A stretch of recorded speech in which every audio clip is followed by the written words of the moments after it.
Vamos hoy a comentar esta tesis de Santo Tomás, por la cual dice que el alma racional está unida al cuerpo como forma sustancial, única, y por lo mismo hace que el hombre sea hombre, animal, viviente, cuerpo y sustancia, y ente al mismo tiempo.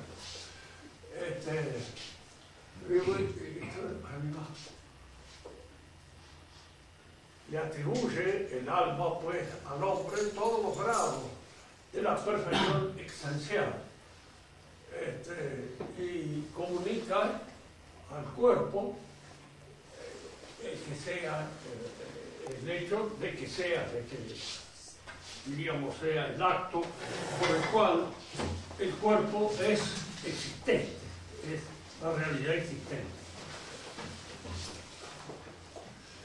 Sigue a esta otra tesis que va a entrar en el comentario de hoy también, en donde Santo Tomás expone que muchas de las facultades y las potencias del alma exigen para su realización la presencia del cuerpo. Así, por ejemplo, no se puede ver sin los ojos, no se puede oír sin los oídos, no se puede tocar sin el tacto. Todas estas potencias del alma suponen la presencia de órgano corporal. Pero hay una que no, y es precisamente el acto espiritual por antonomasia, el conocimiento. Y es eso lo que funda de alguna manera la argumentación de que el alma humana puede sobrevivir a la muerte corporal. ¿En qué se funda la posibilidad de esa sobrevivencia? En el hecho de que hay un acto espiritual en el fondo del alma humana que no necesita la ayuda ni la presencia del cuerpo para realizarse. Hay dos cosas que vamos a retomar del pensamiento clásico y que aparecen intrínsecamente perfeccionadas por el pensamiento cristiano. Aristóteles decía que el alma es, de alguna manera, todas las cosas. Y Platón, cuando hablaba del hombre, decía que era un horizonte entre dos mundos.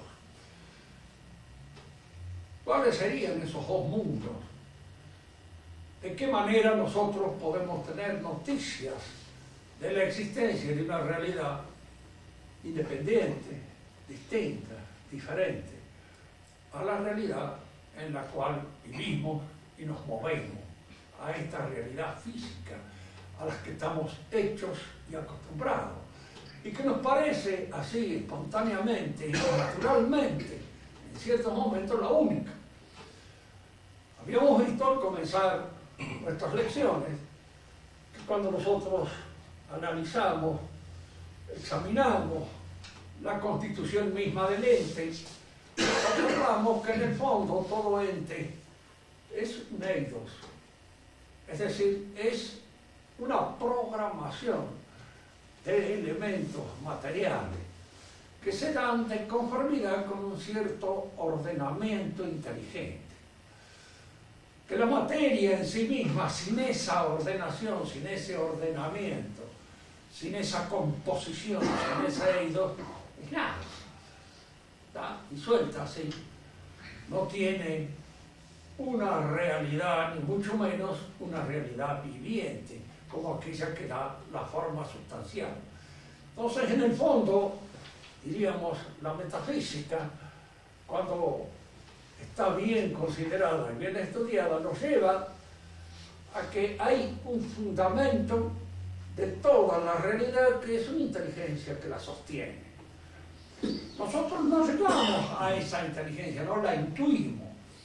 Es decir, los elementos o el aspecto, diríamos, no visible del universo no es intuido por el intelecto humano, pero el intelecto humano puede llegar a percibirlo a través de un esfuerzo y a través de una inferencia indirecta, si ustedes quieren, no directamente, pero llegar a influir, a intuir, a percibir indirectamente la existencia de esa realidad invisible, de esa realidad que es, a pesar de que a nosotros nos cuesta aceptarlo así, porque contraría las evidencias naturales, es la verdadera realidad, la auténtica.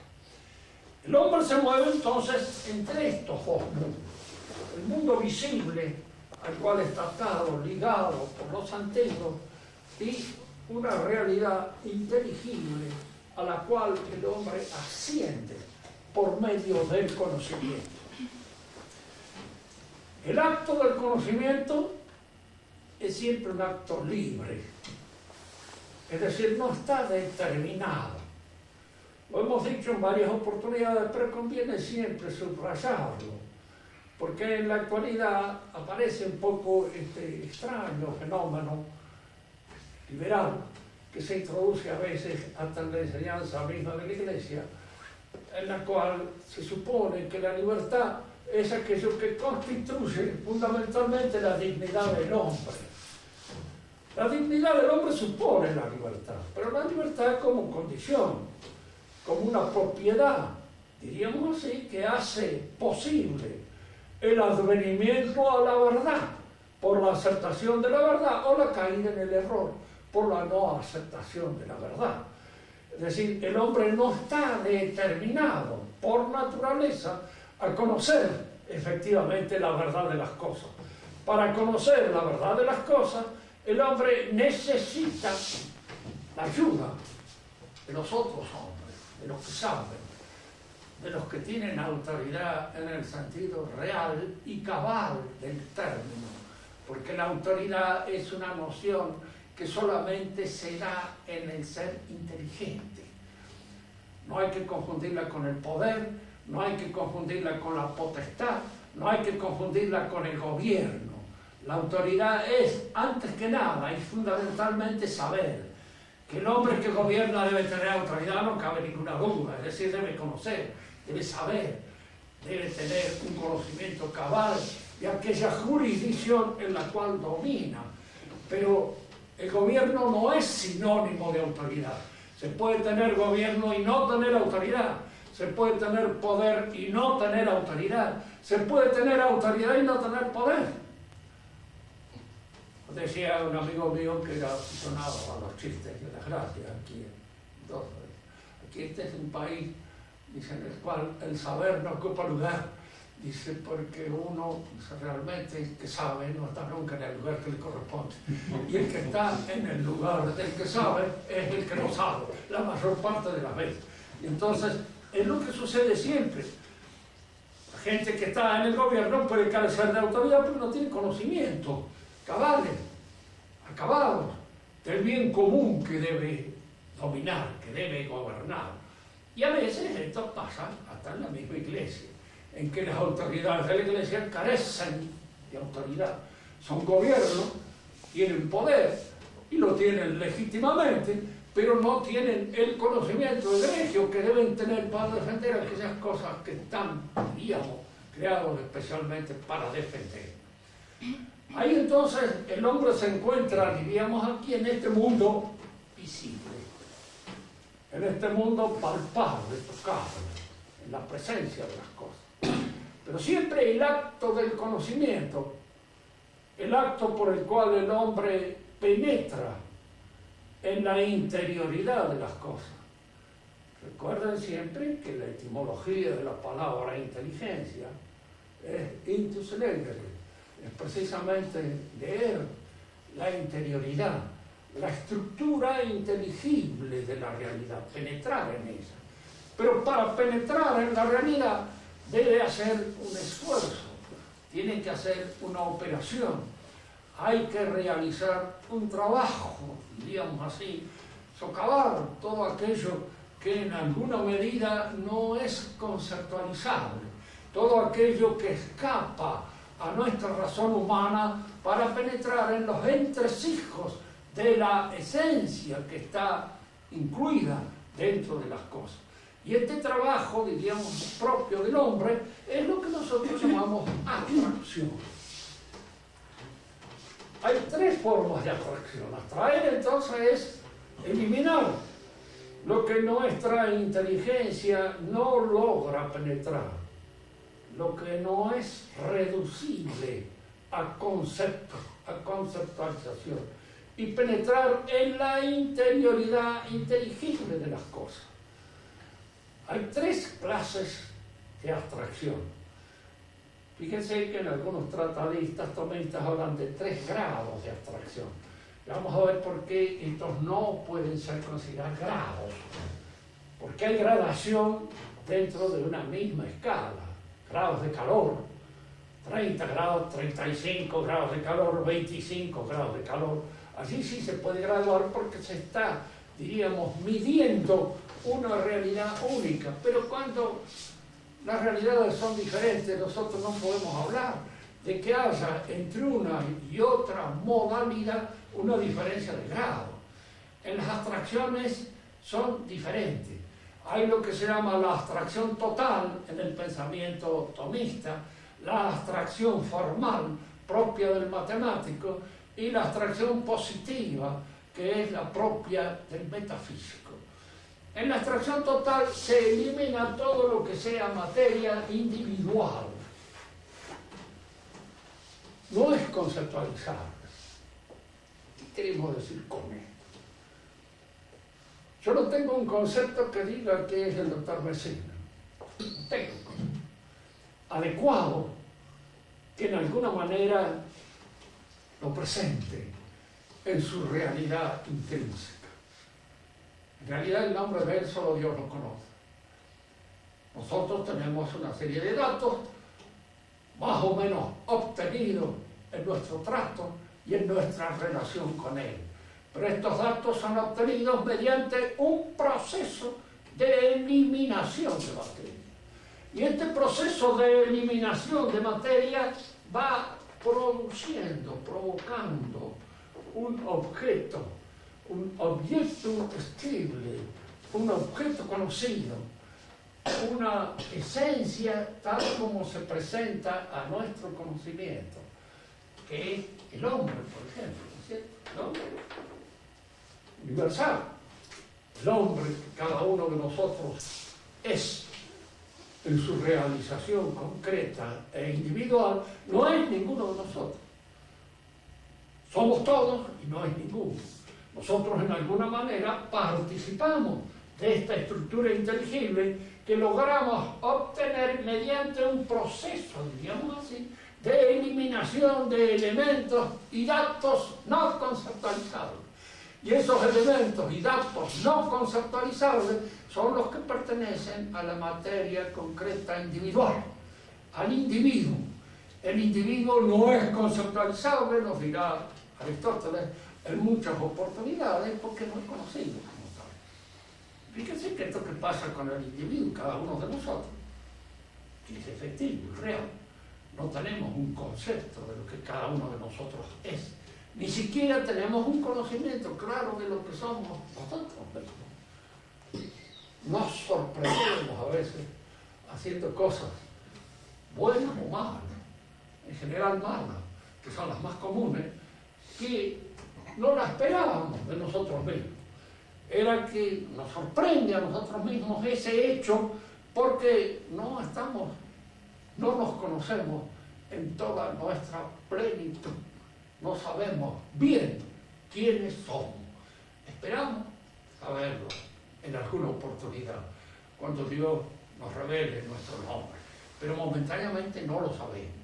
Entonces, el proceso propio de las ciencias naturales es este ascenso de lo visible, de lo palpable, de lo observable, de lo individual a lo general, universal, que no es visible, sino que es de alguna manera captable por el entendimiento, pero que en el terreno de las ciencias naturales este proceso va de lo concreto, perceptible, a lo general o universal, y allí desciende para verificarse nuevamente en la realidad concreta y visible. Por eso las ciencias naturales son ciencias de la observación, son ciencias que en alguna medida corroboran sus conclusiones en la observación de los hechos particulares. Dice que es importante a veces estas cosas, sobre todo los que van a ser sacerdotes también, les interesa esto fundamentalmente, porque siempre se van a encontrar con las discusiones difíciles. Si el hombre desciende del mono o no desciende del mono.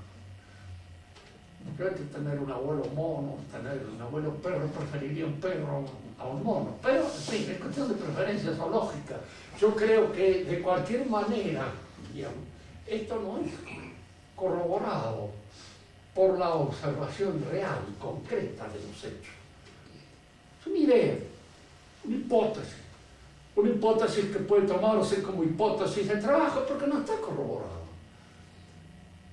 Las ciencias naturales, la corroboración debe ser efectiva, real, acá, esto será tal y tal cosa. Que alguien me diga, mire, hubo un tiempo, lo dice Taylor de Chardin. Ustedes van a leer un artículo mío que ha salido ahora en Credismos, Caritati, en donde aparece la referencia a Taylor de Chardin. Taylor de Chardin cree que hace muchísimos siglos hubo un momento determinado que se dio una situación, pero todo eso es fantasía. Todo eso es imaginación. ¿De dónde saca que ese momento se dio? ¿Cuándo lo vio? ¿Cuándo lo observó? ¿En qué momento estaba él observando eso? Diríamos, en el terreno mismo de la ciencia científica, que corroboran sus conclusiones en la observación de los hechos, tiene un golpe bajo, porque no estaba. El hombre de ciencia debe decir, mira, esto será aquí, concretamente. Nosotros partimos de aquí. Por ejemplo, es una cosa que nosotros suponemos que el hombre, el alma humana, la forma sustancial del hombre, la hace Dios en los gametos, cuando estos se unen. Pero claro, eso no es corroborable desde un punto de vista científico. No es una hipótesis científica, ni puede ser trabajado como hipótesis científica. Es metafísica. Pero ¿en qué sentido la metafísica y la ciencia positiva pueden corroborar? En este sentido, de que hay ciertas cosas que si bien no son perceptibles por los sentidos, ni por la prolongación de los sentidos, como pueden ser las máquinas que usa el doctor Barrio, o como algunas otras que pueden permitirnos ver más allá de lo que los sentidos nos permiten, la inteligencia tiene su labor. Aquí aparece la posibilidad de la interpretación inteligente. Y esta posibilidad de la interpretación inteligente no hay que quitársela a la inteligencia. Hay algunos, digamos así como sucede en el terreno de las ciencias físicas naturales, suele suceder también en el de la historia. El hombre que no se permite una interpretación inteligente. Se permite. Tuvimos la historia de Cristo y entonces dicen los datos que existen son esto, y esto, y esto, la mejor corroboración de los datos. Todo esto otro es una conjetura que excede la posibilidad de que el historiador se pronuncie porque no está a la vista, no es observable. Pero allí es donde la inteligencia recupera su sentido, porque hay ciertas cosas que tenemos que interpretarlas. ¿Qué es un hombre que le dice a otro, vete, tus pecados te son perdonados? O está loco, o es algo más que un hombre. Una de dos. La hipótesis está ahí. O está loco porque un hombre común y corriente no puede decir eso. ¿Qué sentido tiene eso? Ah, bueno, pero muchas gracias. A ver, ¿qué significa eso? ¿Qué es eso? ¿Quién es el que es posible y quién puede decir eso? Es como cuando decimos que es la religión y entonces frente a esto hay dos actitudes que se contradicen. La revelación esta y la puramente racionalista. Si la religión es hecha por el hombre puede haber varias, muchas, como hay artes, como hay ciencias, como hay regímenes políticos distintos. Pero si la ha hecho Dios no tiene que haber nada más que una sola. Y no puede haber varias. Dios no puede haber hecho la religión porque nos agarremos a patadas por causa de las religiones, sino que tiene que haber dado una desde el comienzo. Y esta es la que nosotros tenemos que conocer. ¿Cómo se llega a estos elementos? Pues razonando, simplemente. Esto, güey. Si la hipótesis sujeta, la libertad religiosa, por ejemplo, declarada por el Concilio Vaticano II, supone que la religión es una creación de la actividad humana. Aunque no lo diga, lo supone. ¿Por qué lo supone? Porque si no es una creación de la actividad, si hay una religión de la cual la Iglesia Católica es la administradora autorizada, que tiene la autoridad para hacerlo, entonces la libertad religiosa es simplemente libertad de errar. Y la libertad de errar, bueno, a veces cuando no hay más remedio que aceptarla, se acepta, pero se acepta como tolerancia. No olvidemos que la tolerancia no es una virtud. Es una parte, es una actitud propia de la prudencia, cuando no hay más remedio que admitir un mal para evitar otro peor. Pero no es una virtud. Paul Claudel decía una palabra que estaba muy bien en francés, decía, la tolerancia, il y a des maisons pour ça. Hay casa para eso. Decía él, como diciendo, que hablar con este descubrimiento puramente liberal de que la tolerancia es una virtud, no lo es. Es un aspecto de la prudencia que en ciertos momentos sí, no hay más remedio que admitirlo. Yo tengo que admitir a este tipo que o lo tengo que matar o dejar que haga alguna de las cosas que hace, que tal vez sea más insano para mí matarlo que dejarlo que obre en la forma en que él entiende que debe obrar. Pero, como ustedes ven, la tolerancia, ustedes pueden preguntarle a una persona, bueno, ¿usted tolera hasta cuándo? Porque así que yo le puse el pie ahora. Usted me lo aguanta una vez, 2 veces, 3 veces, a la cuarta me da un zapato. Es lógico y natural de que así sea, porque ya esto no lo puedo seguir aguantando. Entonces, como ustedes ven, la tolerancia tiene sus límites y las posibilidades de su realización. Estábamos en esto. Las ciencias naturales son ciencias que parten de la realidad visible a una realidad en donde, diríamos, percibimos con la inteligencia aquellas estructuras esenciales que constituyen la esencia de las cosas. Pero las ciencias naturales tenemos que volver siempre a lo visible para corroborar la efectividad de lo que hemos descubierto. Al hombre no lo podemos considerar o conocer sino examinándolo. No sucede así en todas las ciencias, no. Hay ciencias en que no pasa eso. ¿Y por qué hay ciencias en que no pasa eso? Pónganse por ejemplo en las matemáticas. Yo tengo que medir un triángulo de tierra. Por supuesto, ese triángulo de tierra no es totalmente triangular. No es un triángulo. El triángulo es algo que yo creo con mi entendimiento, eliminando todo aquello que constituye una relación con la materia sensible.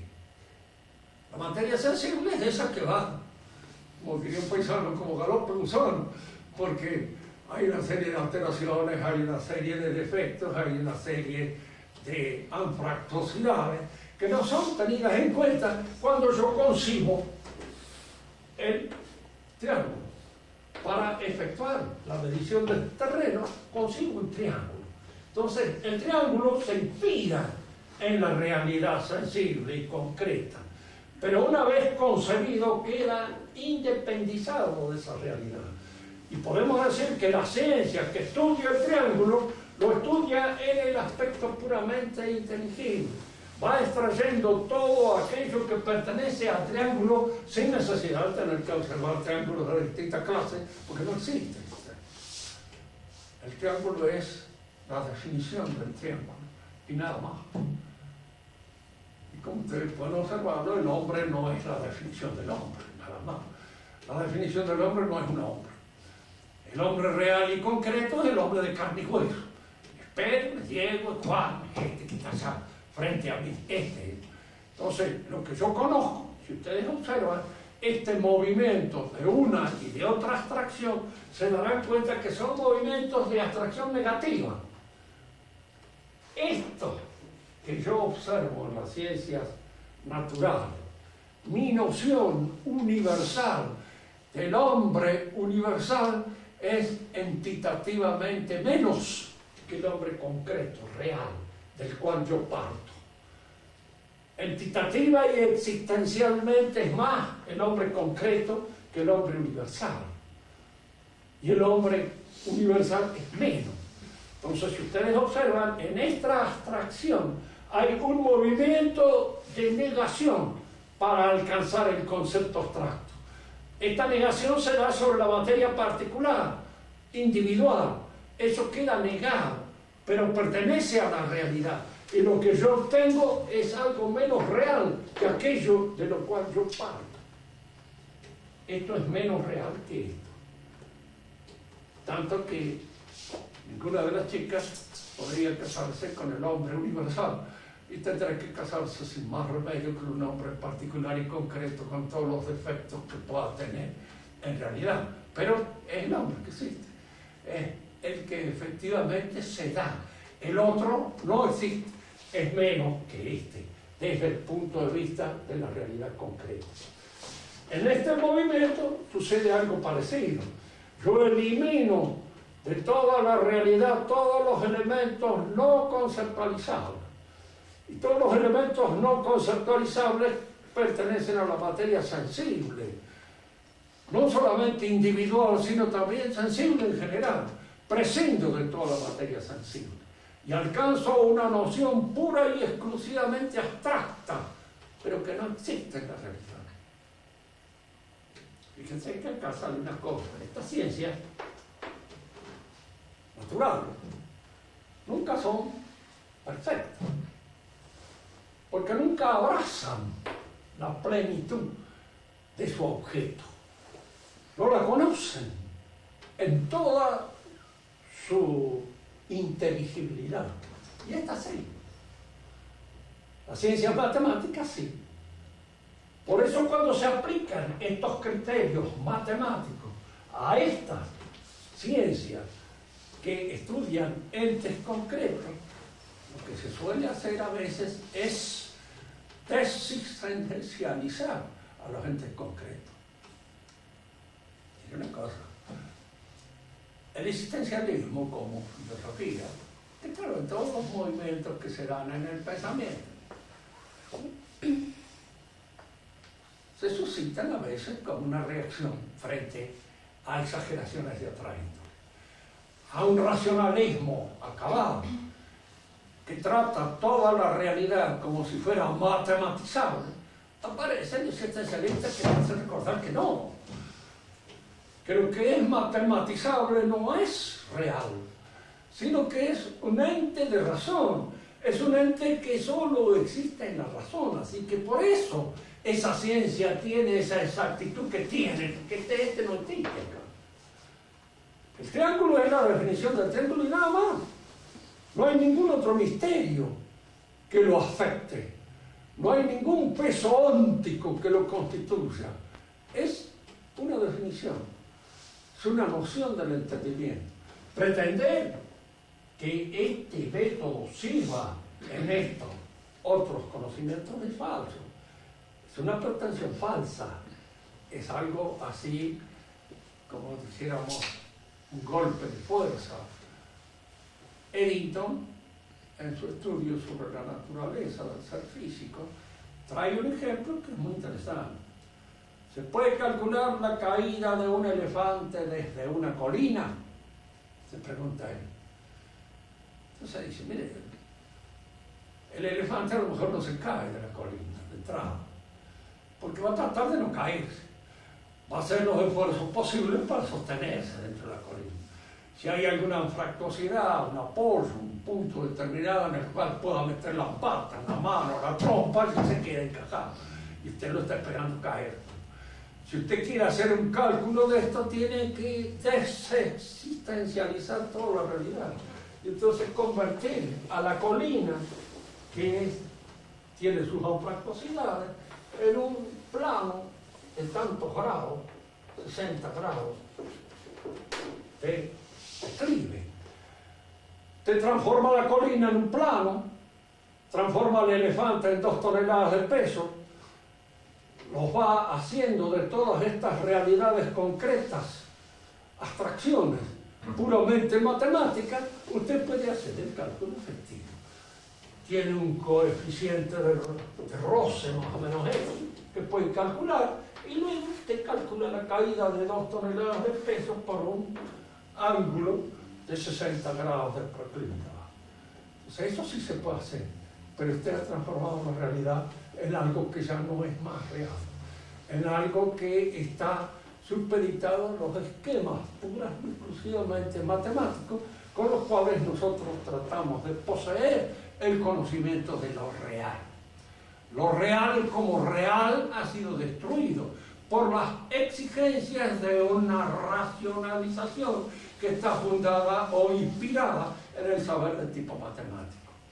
Estas 2 formas de abstracción que se usan en el conocimiento y que nosotros lo usamos incluso comúnmente, a veces sin conocimiento auténtico o cabalmente científico, lo usamos, porque a veces no tenemos más remedio que ubicar en una cosa, la convertimos en un ente geométrico, convertimos nuestro campo en un cuadrado, en un cuadrángulo, en un triángulo, en lo que fuera, y entonces hacemos las mediciones que allí corresponden, convirtiendo esa realidad en algo que lo manejemos intelectualmente. Estas 2 formas de abstracción son formas negativas de la abstracción. ¿Por qué? Porque inspirándose en la realidad alcanzan entidades que ya no tienen la misma densidad óptica que la realidad de la cual han partido. Tienen menos densidad óptica. Si alguien me dice entonces, para usted el conocimiento científico es menos que el conocimiento concreto individual, bueno, ciertas cosas puede tener y obedecer a un método más claro, más preciso, pero el conocimiento de lo real, yo me pongo en el caso, por ejemplo, de los médicos, ustedes hay. El médico está bien, puede conocer las enfermedades, todas aquellas cosas que se dan en el plano de la patología, pero después hay que conocer a este concreto. Y acá es donde tienen que aplicar, diríamos, una intuición que penetra en lo particular, que penetra en lo individual, concreto, porque no se trata de un caso que se da en la patología, se trata de este caso. Y este puede tener una serie de cosas circunstanciales que son propias de él y de nadie más que de él. Fíjense que a veces, Aristóteles especialmente, es el que hacía una analogía entre la actividad médica y la del hombre político. Decía cómo el político debe conocer la realidad del pueblo en el cual le toca actuar. Por eso los políticos son intransferibles. Podemos cambiar un científico, especialmente si es un matemático, si es un físico matemático, incluso un médico, porque la fisiología humana más o menos en todas partes es la misma, pero un político no, porque el político tiene que conocer su pueblo. Y ese pueblo tiene una situación un poco especial, particular. Hay en él cosas que se pueden arreglar y otras que no se pueden arreglar. Por eso cuando alguien viene y le dice, ¿cuál sería para usted el mejor sistema para la que eso no existe? Como si le fuera a decir un médico, primero permítame examinarlo. Después le voy a decir cómo funciona, si tiene bien el hígado, si lo tiene mal, si tiene esto, si es viejo, si es joven. Cada una de estas cosas va provocando un diagnóstico especial y un tratamiento especial. Y en el orden del cuerpo político sucede algo semejante. Estas 2 formas de la abstracción total para las ciencias naturales y abstracción formal para la matemática, son formas de abstracción negativa. Pero aquí es donde nosotros queríamos llegar a esto. ¿Qué es realmente? Lo que realmente es, cuando nosotros examinamos un ente, es una noción, es una idea. Pero es una idea realizada concretamente. Allí, en esa concreción real que está. Nosotros no podemos penetrar en eso, porque no podemos penetrar en la esencia concreta de las cosas. Porque si penetráramos en la esencia concreta de las cosas, conoceríamos como Dios. Sí, seríamos como Dios. Porque penetraríamos en el conocimiento. Poseer el conocimiento real y concreto determinado de una criatura es tener a esa criatura en la mente. Y cada una de las criaturas está en la mente de Dios, efectivamente, pero es la de nosotros. Pero nosotros suponemos de que esa idea concreta que es cada uno de nosotros es. Y en el fondo es una idea, es una programación. Es algo que pertenece a Dios. Estas cosas fueron vistas por Platón. No muy bien, pero posteriormente, diríamos nosotros, fueron completadas esta visión filosófica del platonismo y del aristotelismo gracias a la revelación cristiana. Y en alguna medida toda esta filosofía fue asumida e intrínsecamente perfeccionada por los principios que la revelación nos enseña o nos revela. Pero el fundamento de toda la realidad es entonces algo que nosotros indirectamente alcanzamos a percibir. Es decir, si existe, diríamos así, una realidad, pero una realidad concreta que se da acá en el terreno de lo puramente invisible, nosotros podemos llegar a inferir esa posibilidad o esa noción, pero no la vemos. La inferencia significa una, diríamos, noción obtenida de una manera indirecta, a partir del conocimiento de las cosas, obtenemos esa noción. Pero acá en esta atracción, que es unir, diríamos así, hasta lo invisible, concreto y real, es una abstracción totalmente distinta a esta otra. Por eso no se puede graduar con esto. No es un tercer grado, no es una abstracción más abstracta que esta, siguiendo la línea negativa de esta, porque es una abstracción positiva. Es algo que yo alcanzo a vislumbrar como efectivamente existiendo sin materia. Una realidad invisible que se impone a mi conocimiento, en la punta del ejercicio de la actividad intelectual metafísica. Pero se impone como algo positivo, como algo que es, que efectivamente está allí siendo y realizando. Y entonces uno podría decir, bueno, entonces, de acuerdo con eso, para el metafísico, lo que realmente es, no es lo que para nosotros comúnmente entendemos por realidad. Claro, que nosotros entendemos por realidad concreta y cabal un cascote. Que así es nada. Lo que es, efectivamente, es el espíritu. Y esa es una cosa a la cual nosotros accedemos por una vía de remoción, por un movimiento, diríamos así, de la razón, en la cual se remueven todos los elementos materiales y se llega a percibir, pero indirectamente, no directamente, insisto. No estamos en la gnosis. Estamos simplemente en una forma metafísica del conocimiento. Podemos percibir esta concreción terminante.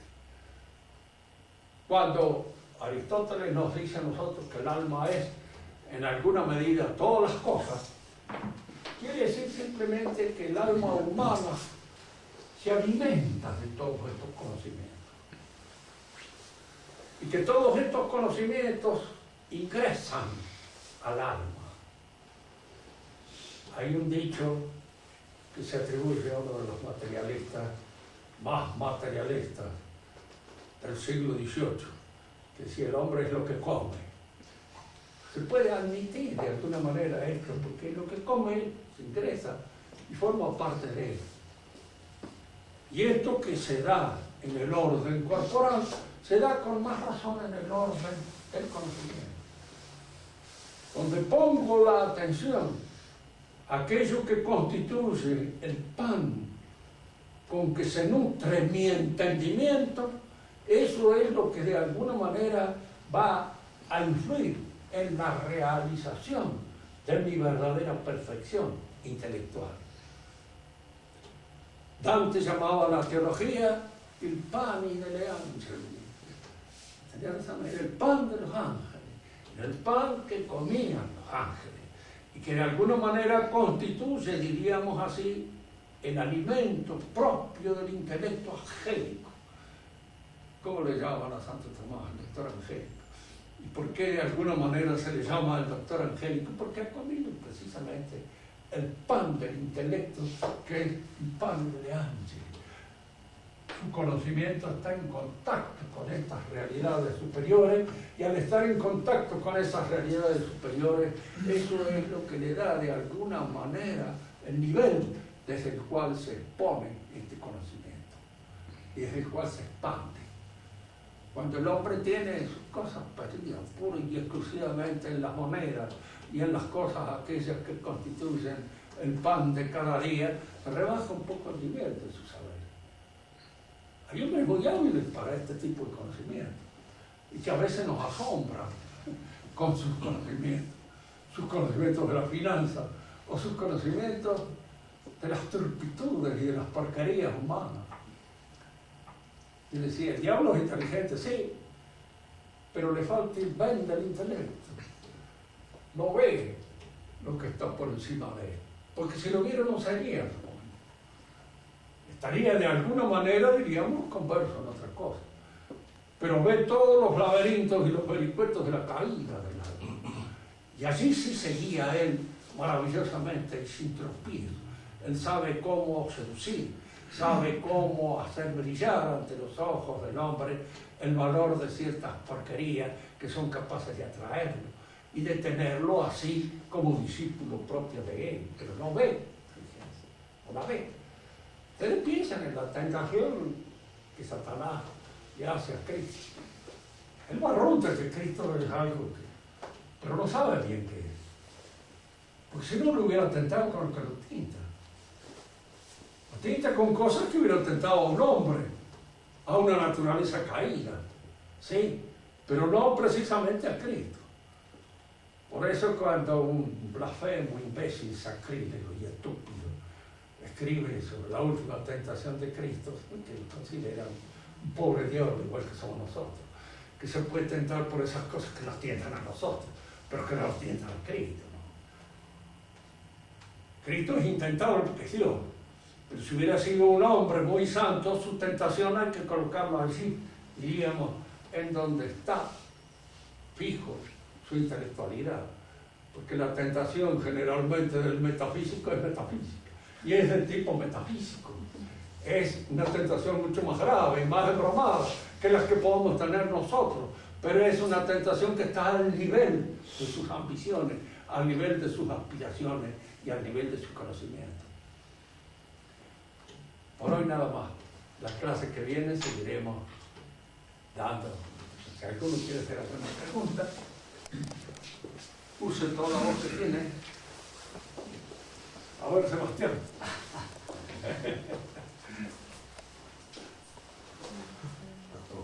Y cualquier cosa que se te ocurra. Y el tercer modo de conocimiento ese sería el analógico. ¿El qué? El tercer modo de abstracción sería el analógico. Y analógico. La separación. Las nociones son análogas, diríamos, en el tercer grado, no tercer grado, sino en la abstracción positiva. Las nociones son análogas porque están todas así. Por ejemplo, la idea de causa, la idea de ente, son análogas, que no se dan de la misma manera, tienen algo en común y al mismo tiempo algo que las distingue, porque están todas obtenidas en el nivel de consideración del ente, y el ente es una noción análoga, fundamentalmente, porque es aplicable a Dios y es aplicable a la pulga, y en cada uno de ellos el ente se da con una proporción diferente. Hay dos clases de analogía, la de proporción y la de atribución. La de proporción es aquella que de alguna manera se da entre las cosas que tienen entre ellas una diferencia proporcional. 2 es a 4 como 2 millones a 4 millones.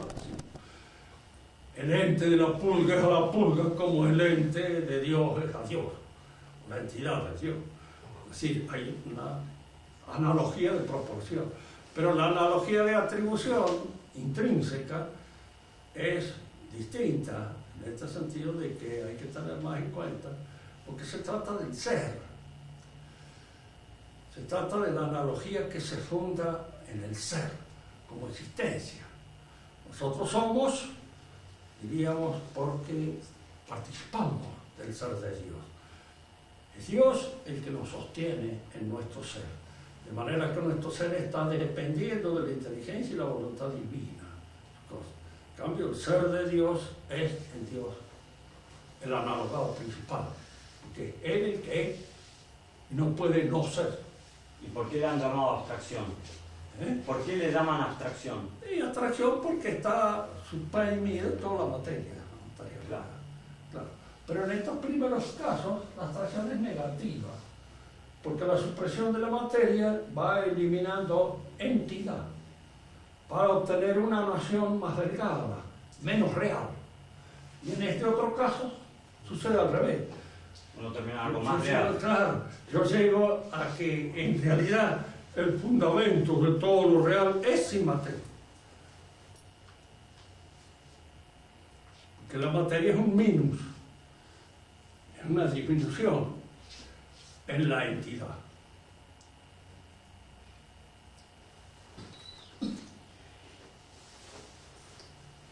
Estamos refrescando toda metafísica que tuvimos ahí en el seminario. Refrescando de vuelta las nociones que tuvimos en metafísica. No, en los grados de abstracciones, creo que hay un comentarista de Santo Tomás, Cayetano, que es el que él metió estos los grados de abstracción, pero creo que hay un error, así una equivocación, que viene precisamente de un concepto no erróneo totalmente, pero sí, porque para él la metafísica nacería de la consideración del ente en tanto que ente, y en eso le parecía a él el último grado de abandono de realidad para obtener una noción que sería la más delgada, la más universal y la menos efectiva de todo, lo cual está equivocado, porque no es así, es al revés. Esa noción es la más positiva de todo. Y sí, ese es el problema que a veces se ha dado entre los pensadores tomistas modernos, un poco por la influencia de Maritain, que era cayetanista. Pero, a la discusión. Pero yo creo que se impone esta noción intensiva de la abstracción, que la abstracción en última instancia es cuando uno mismo analiza lo que es la sustancia, la forma sustancial, y su somos. O sea, uno entra en un misterio, porque eso que sos vos no lo sabéis ni vos. Es una realidad que sostiene todos esos otros actos que nosotros podemos observar, a través de los cuales eso que sos vos se manifiesta, pero que no es eso que sos vos. Esto que parece ser la cosa más evidente, más al alcance de nuestro saber, la realidad de cada uno de nosotros, si nosotros lo examinamos bien, aparece como un misterio y como una cosa no tan fácilmente penetrable y descubrible. De todos modos, uno termina en un conocimiento universal también. El ente es universal también. Uno terminaría en un conocimiento universal también. Sí. Pero no como los otros. No, lo que pasa es esto. Hay dos universales. Claro. El universal insignificante, que es el concepto universal, que marca muchas cosas. Cuando decimos animal, por decir cualquier animal. Y un universal inescendo, que es Dios. Él es el universal inescente, ya no insignificante, sino inescente. El ser es el universal inescente, que es el que es universal.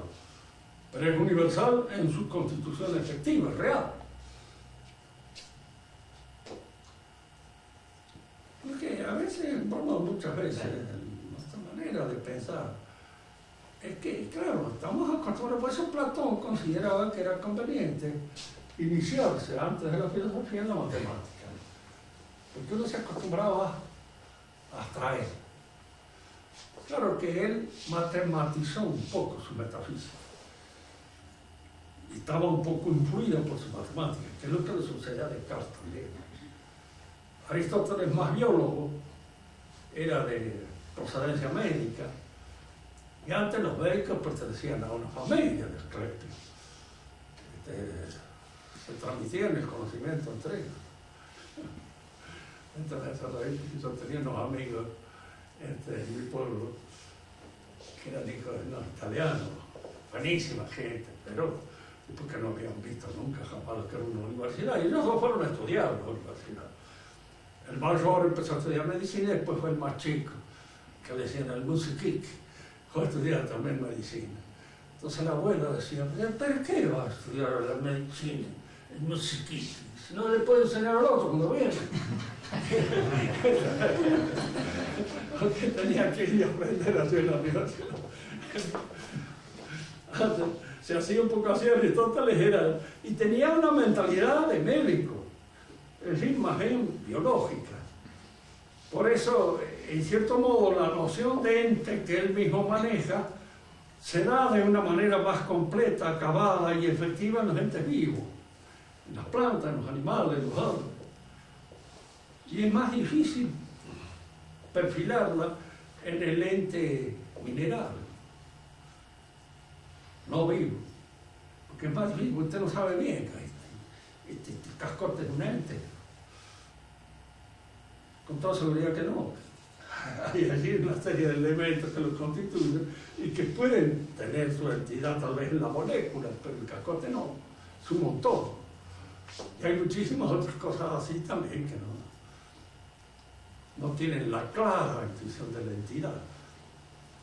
Por eso a veces no es tan fácil manejarse en estas cosas. La otra vez discutía en filosofía, entre un profesor de filosofía y otro.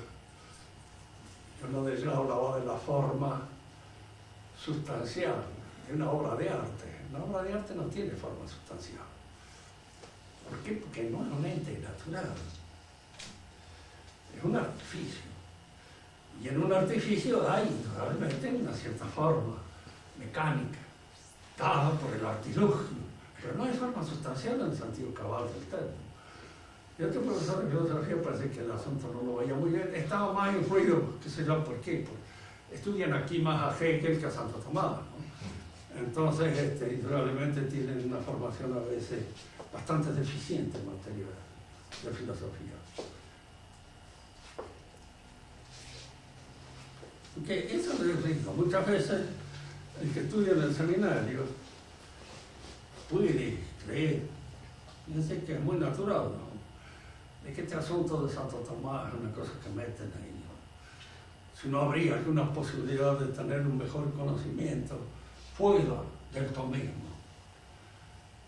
Yo les puedo decir que me crié fuera del tomismo y que me he formado filosóficamente fuera del tomismo y después he caído en el tomismo.